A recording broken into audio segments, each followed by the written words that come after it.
यहाँ पे जो महिला चिकित्सालय थी पहले से था वो दोनों खत्म हो गए। और चिकित्सा स्वास्थ्य और चिकित्सा शिक्षा में आपको बारीक सा अंतर है, ये सामान्य लोगों को नहीं समझ में आएगा, आंकड़ों में नहीं समझ में।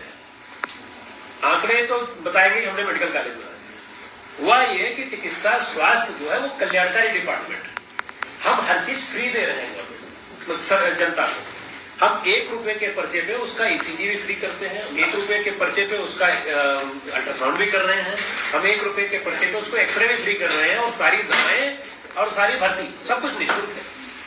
लेकिन चिकित्सा शिक्षा में परिवर्तित होते ही ये सारी चीजें बदल जाती। आज वहां पे जो पूरे तरीके से परिवर्तित हो गए, लगभग 13 ऐसे मेडिकल कॉलेज थे जो परिवर्तित हो गए। वहां पे वहां का स्टाफ पहले तो वापस कर दिया, अभी हम एम्प्लॉयमेंट बढ़ाने की बात कर रहे हैं। वहां पे जो वहां का स्टाफ था उसको वापस करके उसको पीपीपी पे तमाम सारे ले लिए, ठेकेदारी कर ली, वो गड़बड़ हो गया। और जो चीज हम फ्री दे रहे हैं वो खत्म हो गया।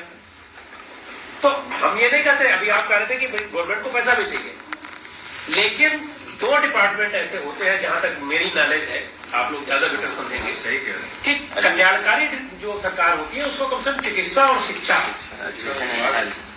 शिक्षा और स्वास्थ्य, शिक्षा और स्वास्थ्य, ये बेसिक जो चीजें हैं इसको या तो फ्री करें या फिर कम पैसे में कम खर्चे भी ये होना चाहिए। और हम क्या कर रहे हैं कि मेडिकल कॉलेज बनाने के नाम पे जो चीज फ्री हो रही थी वो समाप्त कर रहे हैं, और जो हमारी एम्प्लॉयमेंट था वो भी खत्म कर रहे हैं, वहां से पता ही खत्म हो गए। एक उदाहरण आपको बताएं, शाहजहांपुर में 3 अस्पताल में लाए गए हैं, जिला चिकित्सालय, महिला चिकित्सालय और एक 100 बेड अस्पताल, और केवल एक संवर्ग का बताऊं, चिकित्सक संवर्ग के तमाम सारे पद चले गए। फार्मासिस्ट कैडर के 39 पोस्ट हमारी समाप्त हो गई। तमाम सारे संवर्गों के ऐसे पोस्ट जो उच्च स्तर के पोस्ट हैं वो पूरे खत्म हो जा रहे हैं, क्योंकि वो जिला चिकित्सालय और महिला चिकित्सालय थे। तो ऐसा ना हो कि हम कुछ अच्छा दिखाने के प्रयास में बहुत कुछ लॉस कर दें। दूसरा, एक जो अभी आपने कहा कि प्राइवेट सेक्टर वास्तव में महंगा है, और अभी कोविड में आपने देखा कि सरकार ने सब कुछ तय कर दिया। सरकार ने कहा कि भाई आप अगर किसी मान लीजिए वेदांता में आप भर्ती कराते हो तो आपको पर डे का इतना ही रुपया देना है, लेकिन भर्ती करने के पहले 50,000 रुपया जमा करना है। ये इम्प्लीमेंट नहीं हो पाया। तो आपको सरकारी क्षेत्र पे आप लगाम लगा सकते हैं, प्राइवेट सेक्टर पे लगाम नहीं लग पा रहा।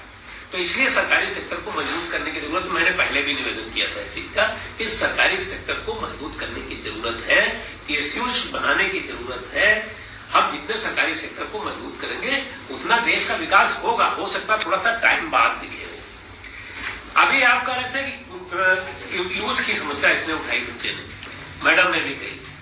आप कुछ दिन पहले देखिए, एक पीईटी का एग्जाम हुआ हमारे यहाँ, और पूरा उत्तर प्रदेश से लाखों की संख्या में 25 lakh highest ever in world, विश्व का सबसे ज्यादा ऐसा एग्जाम है जिसमें 25 लाख पूरे विश्व में सबसे ज्यादा है। और वो एम्प्लॉयमेंट कहाँ है? 25 लाख में पेट एग्जाम दे दिया, और आज कितने महीने हो गए? 4 महीने हो गए। 15 अक्टूबर को एग्जाम, 15 अक्टूबर को एग्जाम हुआ, अक्टूबर, नवंबर, दिसंबर और जनवरी बीत गया। एक सिंगल बता दीजिए कि पेट एग्जाम से किसी ने जो है कोई नौकरी पाई। तो हमने दिखा दिया, हमने पेट एग्जाम कर लिया, लेकिन वो exam, pet exam, this is valid for 1 year, only 1 year. 1 साल के बाद वो पेट एग्जाम बेकार है और दूसरा एग्जाम आपको देना पड़ेगा। तो इस मंच पे यहाँ पे हमने देखा यूथ बहुत, आप 10,000 रुपए की नौकरी में आप जीविका नहीं चला सकते। तो हमें भारत की 60% से ज्यादा यूथ है इसमें भारत में। तो हमको आंकड़े अलग दिखाने हैं, वास्तविक अगर हमको वास्तव में हमें अपग्रेड करना है लोगों को, तो यूथ के बारे में सोचना पड़ेगा, इनको रोजगार देना पड़ेगा। 5,000 और 10,000 के रोजगार में इनकी जिंदगी नहीं चलेगी। कल को व्यापारी का व्यापार भी ठप हो जाएगा। आप बताओ, आज जो आदमी 10,000 की नौकरी पा रहा है, वो आपके यहाँ से 5,000 रुपए का टी शर्ट और नहीं लेने जाएगा, वो 500 रुपए और 50 रुपए का टी शर्ट खरीदेगा। तो व्यापार भी डाउन होगा, और देश, अगर व्यापार डाउन होगा, जेब में पैसे नहीं होंगे, तो सारे आंकड़े कागज में ही होंगे। इसलिए मेरा अनुरोध है सरकार से कि यूथ के बारे में सोचें, चिकित्सा और शिक्षा के बारे में सोचें, इसको कम से कम पैसे में लोगों को पढ़ाई हो जाए। एक सामान्य व्यक्ति जो हमारे यहाँ वार्ड बॉय और स्वीपर है, वो 5,000 से 7,000 रुपए पा रहा है इस समय, ठेकेदारी वाला, और 7,000 रुपए में अपने बच्चे को पढ़ा पाएगा क्या? उसके बारे में कौन सोचेगा? कल्याणकारी सरकार को ही सोचना पड़ेगा। तो सरकारों को इस बारे में, जो गरीब तबका है, जो मध्यम तबका है, उसके बारे में सोचना पड़ेगा।